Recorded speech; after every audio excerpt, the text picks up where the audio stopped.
Oke. Assalamualaikum warahmatullahi wabarakatuh, Pak. Waalaikumsalam warahmatullahi wabarakatuh. Baik, Mas. Perkenalkan, nama saya Rasidu Wabian Masuri Ya. dari UIN Malang. Di sini dengan Mas siapa kalau boleh tahu? Saya dengan Mas Muhammad Nasrullah Mansuri, bisa dipanggil Nasrul. Oke, salam kenal ya, Pak. Ya, Saya di sini akan melakukan wawancara, Pak, terkait dengan fikih. Apakah Bapak ada waktu? ada. Terima kasih, Pak. Yang pertama, saya akan menjelaskan tentang apa itu wudhu atau bersuci. Bersuci itu merupakan suatu keharusan yang dikerjakan oleh kaum muslimin, karena bersuci ini berhubungan dengan sah atau tidaknya sholat. Ya. Nah, tapi bagaimana bersucinya bagi orang yang sakit? Saya di sini akan menjelaskan tentang misal ada yang seorang pasien yang mengalami kanker di bagian ususnya.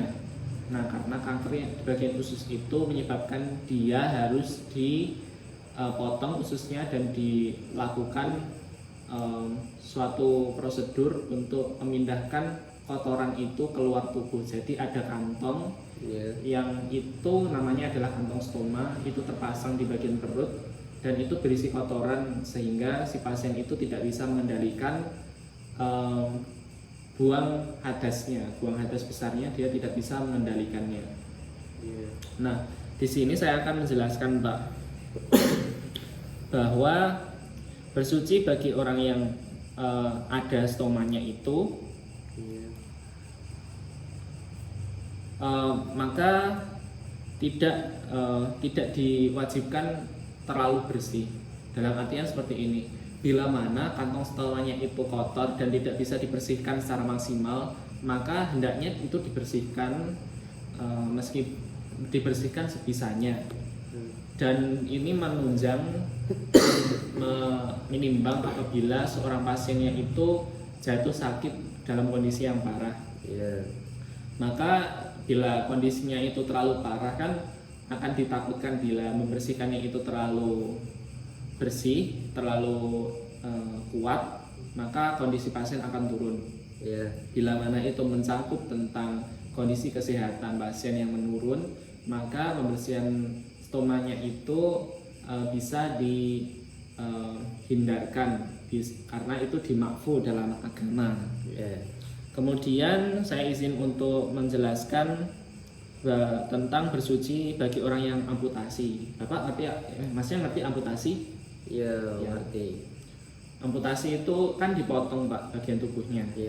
Nah, terus bagian tubuh yang terpotong itu bagaimana cara kita untuk wudhu atau bersuci? Maka dalam bersuci bagi orang yang teramputasi itu cukup yang dibasuh adalah bagian yang tidak teramputasi, misal bagian lengan yang teramputasi sampai sini, maka yang dibasuh itu cukup yang bagian atasnya saja. Sedangkan lengan yang sudah terpotong itu tidak usah untuk dibersihkan atau disucikan terlebih dahulu, karena itu kan termasuk bukan anggota tubuh karena sudah diamputasi. Maksudnya sudah keluar, sudah bukan anggota tubuh lagi. Kemudian saya izin untuk menjelaskan juga tentang bagaimana orang yang dikateter. Bapak ngerti kateter? Ya, ngerti. Misal ya habis operasi, kan pasiennya nggak bisa pipis sendiri. Maka kalau di kateter itu pasiennya akan diberi namanya itu selang yang ada di bagian kemaluannya untuk mengalirkan urinnya. Maka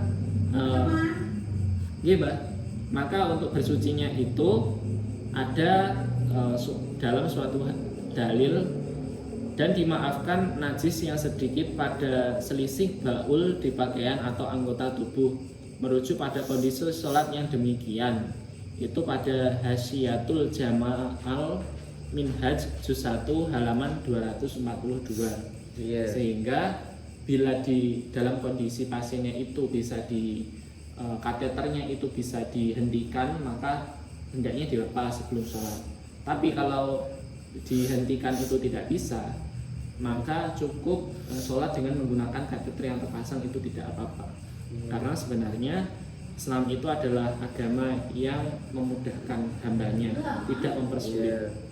Oh, baik, sampai sini saja ya Pak. Ya. Apakah dari apa yang saya jelaskan Masnya punya pertanyaan? Tidak. Baik, terima kasih Mas. Ya. Iki duwe kok. Gimana? Baik, assalamualaikum warahmatullahi wabarakatuh. Waalaikumsalam warahmatullahi